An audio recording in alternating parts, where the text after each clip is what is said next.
Hello class 7th बी, how are you. आज हम लोग पीरियड नंबर 18 साइंस करेंगे, जिसके अंतर्गत जो हमारा चैप्टर था जल एक बहुमूल्य संसाधन, उसके जो अभ्यास कार्य था उसको करेंगे प्रश्नोत्तर। तो पहला क्वेश्चन है जल वाले चैप्टर का। प्रमुख शब्द खत्म हो गए थे, उसके बाद अभ्यास करते हैं एक्सरसाइज। पहला है निम्नलिखित वक्तव्य सत्य हैं अथवा असत्य हैं। जो नीचे आपके कथन दिए गए हैं, वक्तव्य दिए गए हैं, बताना है सही है या गलत है। पहले का है भौम जल विश्व भर की नदियों और झीलों में पाए जाने वाले जल से कहीं अधिक है। जो हमारा भौम जल है, भूमि वाला जो जल है, जितने भी विश्व में नदियां और झीलें हैं, जितनी भी नदियां हैं, जितने भी झीलें हैं, उन सब से जो जल है वो भूमि के जो भौम जल है उसमें अधिक है। तो ये वाला का वाला है हमारा, आप लोग लिख लीजिएगा पूरा। ये है सत्य। जो भौम जल है वो नदियों और झीलों वाले जल से अधिक है। खा वाला है, मैं पूरा नहीं लिख रहा हूं, आप लोग पूरा लिखेंगे, इसके बाद लिखेंगे सत्य या असत्य। खा वाला है जल की कमी की समस्या का सामना केवल ग्रामीण क्षेत्रों के निवासी करते हैं। जो जल की कमी है, क्या केवल गांव के लोग ही सामना करते हैं इसकी कमी का? नहीं, हर इंसान करता है, हर व्यक्ति करता है, चाहे गांव का हो, चाहे शहर का हो या कहीं का भी हो। तो ये कथन है असत्य।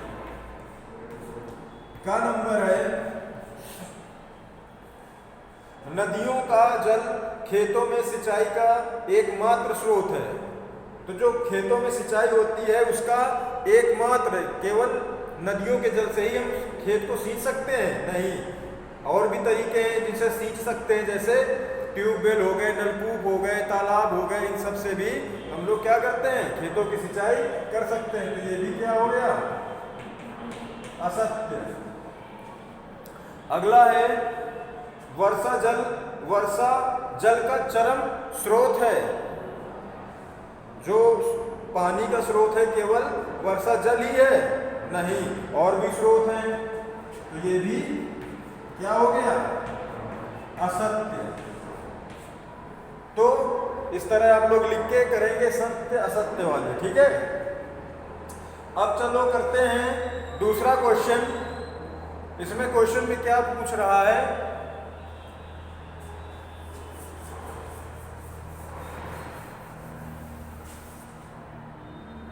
Question number 2।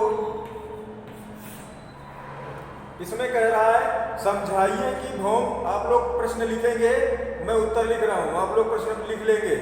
समझाइए कि भौम जल की पुनः पूर्ति किस प्रकार होती है। जो भौम जल में जो पानी की कमी है वो कैसे पूरी हो जाती है, ये बताना है। तो लिखेंगे जब वर्षा का जल तथा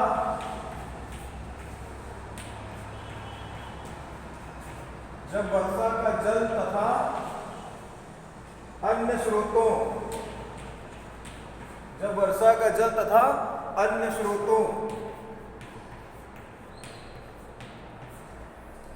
जैसे नदियों, तालाबों,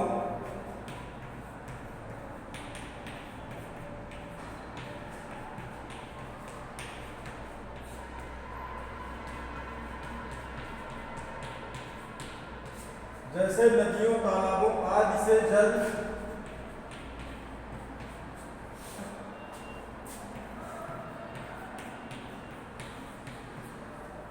से जल भूमि के अंदर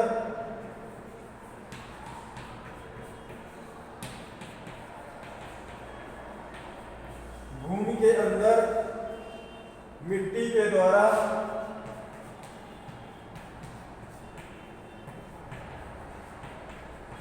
क्या होता है,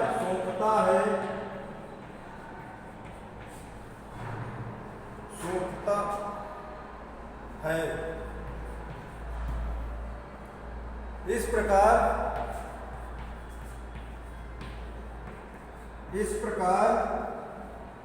जल के अंदर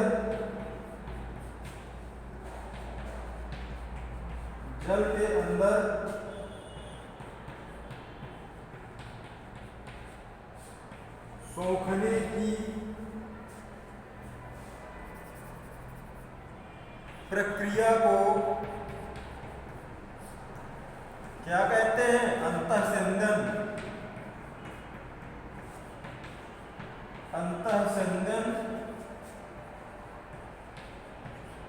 कहते हैं। और इस प्रकार और लिख लेंगे, और इस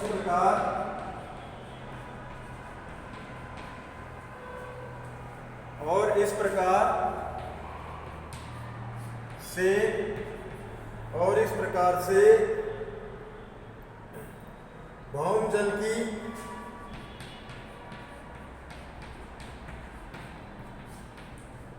पुनः पूर्ति हो जाती है।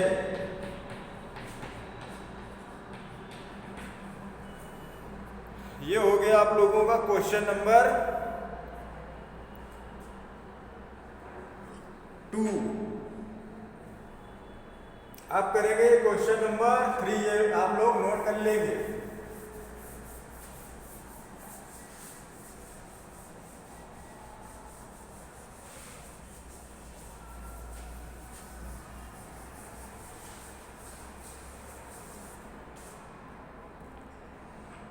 क्वेश्चन नंबर 3 में क्या है? किसी गली में 50 घर हैं जिनके लिए 10 नलकूप मतलब ट्यूबवेल लगाए गए हैं। भौम जल स्तर पर इसका दीर्घावधि प्रभाव क्या होगा? तो इसका लिखेंगे उत्तर तीसरे का। मतलब कह रहा है किसी गली में 50 घर हैं, अगर 10 ट्यूबवेल लगवा दिए गए तो आगे जा करके क्या होगा? तो इसका आंसर होगा इस प्रकार से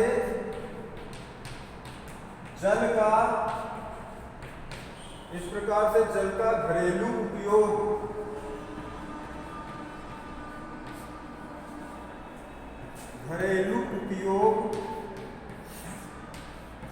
लगातार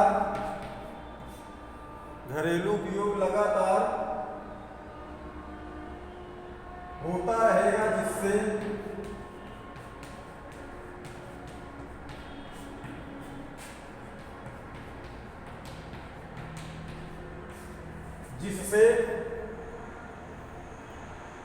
भौम जल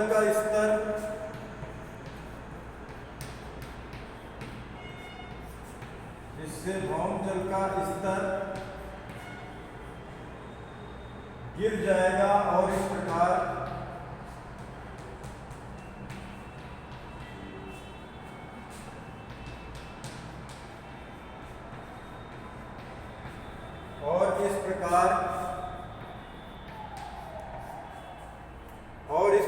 जल का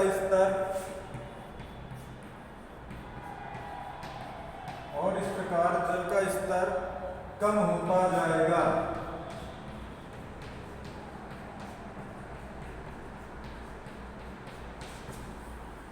ओके स्टूडेंट्स, ये हो गया।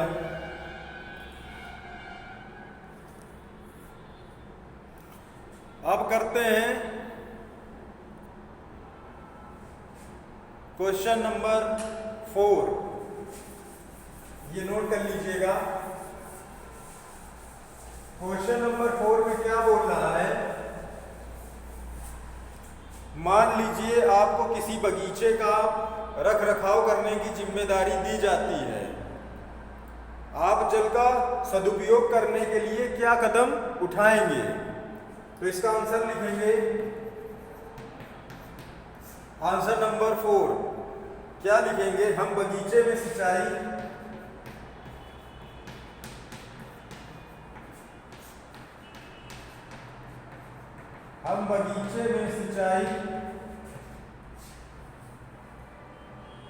के लिए सिंचाई के लिए क्या करेंगे हम? बगीचे में सिंचाई के लिए बूंद सिंचाई व्यवस्था,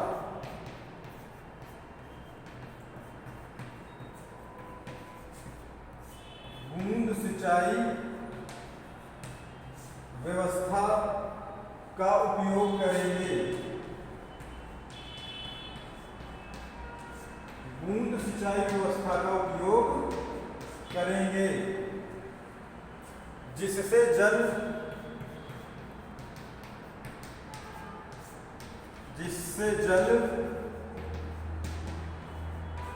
बूंद बूंद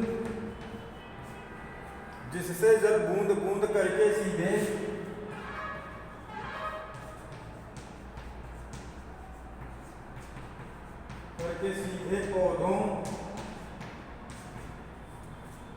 पौधों की जड़ों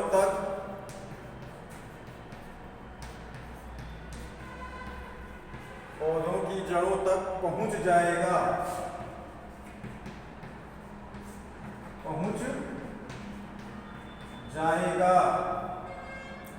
जिससे जल की बर्बादी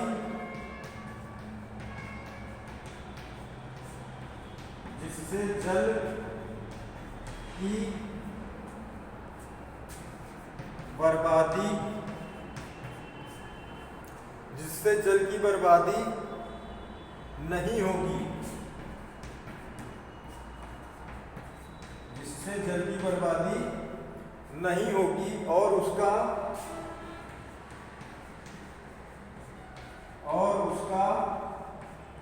दुरुपयोग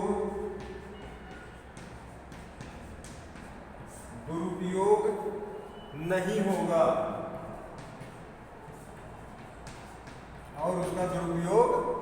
होगा, चलिए स्टूडेंट्स, आज के लिए इतना ही। ये नोट कर लीजिएगा, सबका वर्क है, क्वेश्चन आंसर, और मिलते हैं अगली क्लास में। तब तक के लिए बाय।